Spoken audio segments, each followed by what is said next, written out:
Hello everyone, and welcome back to my channel. If you're new here, I'm Marilyn, and I'm here to do the end of the year book tag. This book tag was created by Ariel Bisset, and I don't know if she's still on booktube or not, but her legacy lives on with this tag that everyone has been doing. I was tagged by Pat from Book Chat with Pat. Thank you, Pat, for tagging me. It's a very short book tag, and I hope I can do it justice. So let me get on to the first question. 1, are there any books you started this year that you need to finish? I don't need to finish any books. I read around 85 books this year, and I've been trying to slow down my reading for the last couple of years. So I don't put that pressure on myself to finish any book. There might be some books I want to finish, but if I don't finish them, oh well. Question 2, do you have an autumn book to transition into the end of the year? We don't really have autumn in Hawaii, and I think I was more of an autumnal reader when I lived in New York, and that was so many years ago. But I think when I think of autumn for me, I think of Agatha Christie, and I do have an Agatha Christie that I'm going to finish, hopefully. Question 3, is there a new release you're still waiting for? Well, I can't say I'm still waiting for it because I just started waiting for it. And I'll have the book cover here. It's a new book. My library doesn't have it. It's called Clean. And it is by the Chilean author Alia, Trabucco, Zerán, translated by Sophie, Hughes. And the reason that I'm thinking of reading it, I heard it on Katja's Turning Pages with Katja channel.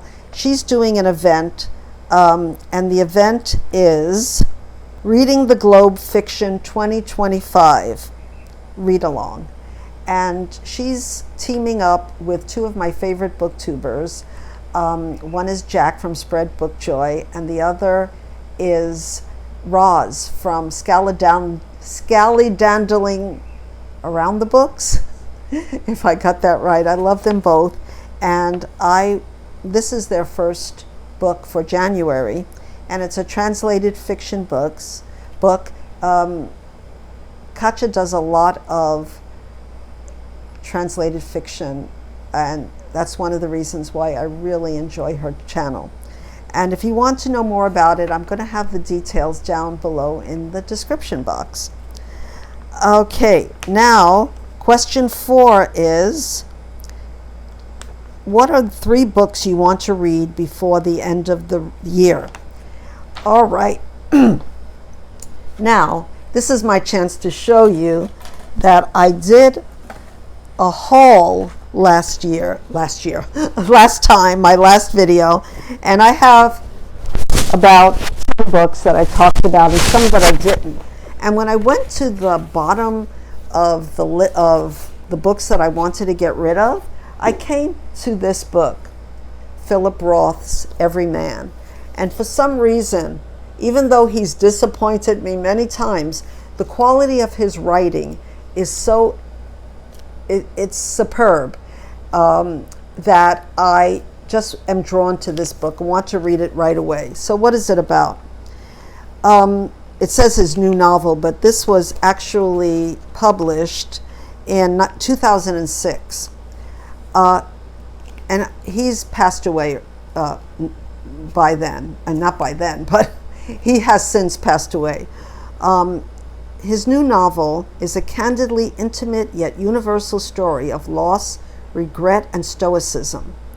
And the fate of Roth's Everyman is traced from his first shocking confrontation with death on the idyllic beaches of his childhood summers, through the family trials and professional achievements of his vigorous adulthood, and into his old age when he is rendered by observing the deterioration of his contemporaries and stalked by his own physical woes. Now, this sounds very autobiographical. I was turned off by Philip Roth when I heard how he treated his ex-wife, Claire Bloom, who was a favorite actress of mine, and he really did a bad thing to her, left her almost penniless for really no reason. And I've heard other stories about Philip Roth that really made me think he wasn't a very pleasant person. But at the same time, his writing is very hard for me to keep away from for some reason. And I've read a few books by him that were almost 5 stars. He messed up the endings in a lot of them, but I am drawn to read this book by the end of the year. And so I took it out of my haul, and I'm going to read it. Another book I'm going to read was recommended to me by Kim of Middle of the Book March, was recommended to everyone who watches her channel, and that's Ultra Processed People. And I put this on that I read it already, which I did, but it is a complex book. It is a book that is about how, especially the U.S., has we've become a fast food nation. We've become a nation that is okay with eating ultra-processed foods that are not really food, and what it does to the body, what it does to people's weight, and how it affected me personally was the reason why I was so interested in it. Because in the 80s, I think I only ate ultra-processed food. And even now it's a struggle to keep away from ultra-processed food. Maybe I should just tell you that this was written by Chris Van Tullekin. And I found it fascinating that he's also a twin. And his twin brother also struggled with his weight, I think more than the author did. And one of the reasons was ultra-processed food. But so it says here, it's not you, it's the food. You have entered a new age of eating. For the first time in human history, most of our calories come from an entirely novel set of substances called ultra-processed food. There's a long formal scientific definition, but it can be boiled down to this. If it's wrapped in plastic and has at least one ingredient that you wouldn't find in your kitchen, it's ultra-processed food.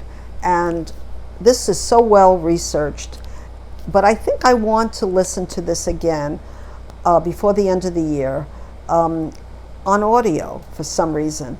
I've been told by many other booktubers that nonfiction books are especially good to read on audio. So what's the third book? The third book is a book that I picked up, talked about, but never really read. And I picked it up at a library book sale, and it's The Hidden Parks of Paris by Gregory Roth. Now, I think I told you in my last video that one of my dreams is to go back to Paris next year if I'm physically able to. And that is an if. But this book tells all about the hidden parks of Paris. Some of them aren't that hidden. One is Les Tuileries, I hope I'm saying that right, the Park of Les Louvres, the museum. And I think I remember that, that park because it has all the beautiful flowers around it, and it's across from the Louvre. Also, Les Jardins du Palais Royal, which I remember because it's near the palace. But there's other parks that are away from the main arrondissement or district, arrondissement of Paris that maybe I haven't been to. And I always think, in fact, this book has the parks differentiated with the arrondissements or districts of Paris. And let's see how many, if I do make it, let's see how many I can visit. So those are the 3 books that I definitely want to read. But there is one other book, and I've started it already. And like I said, there's no pressure. But in The Dame Agatha Abroad, I was very, Murder in Mesopotamia. I talked about this the last time. I already started it. I don't think it's too long, so let me see how I get along with that. And like I said, I talked about that one already. And these are books, Death on the Nile, what is the other one? Murder on the Orient, not Death on the Nile, Murder on the Orient Express. They Came to Baghdad and Murder in Mesopotamia. And I hadn't read any of them except Murder on the Orient Express. So I'm looking forward to reading that because, like I said, Agatha Christie is really good this time of the year. All right, so what's the next question? Question 5. Is there a book you think could still shock you and become your favorite book of the year? I would be very shocked if Philip Roth's book made it. But like you said, you never know, but I would be shocked because so far his books have only got to 4 stars. And question 6, have you already started making reading plans for the year? Yes, I have. And I will be sharing those plans with you very soon. Some of them are, I don't want to say shocking, because why would you be shocked? But a little hint is that I'm having a lot of health issues. So my videos might be not on a regular basis. I guess that's the biggest or the news that I can share with you at the moment. But other than that, I plan to do Mental Health May with Kim, and that is not going to change. And probably March Mystery Madness, because I'm finding that I'm reading a lot of mysteries lately. So let me know what your end of the year reading plans are. There's still one more question, and that's to tag other people. And it's almost dark right here in Hawaii. We're getting dark a little earlier, like around 5:30, and it's starting to get dark. But I'm going to tag those people, and I'm going to leave those in the description box for you. Thank you so much for watching. Please like, comment, and subscribe. If you may, I would appreciate it. And I will see you very, very soon in a new video. Until then, thank you all so much, and have a wonderful holiday season. Aloha!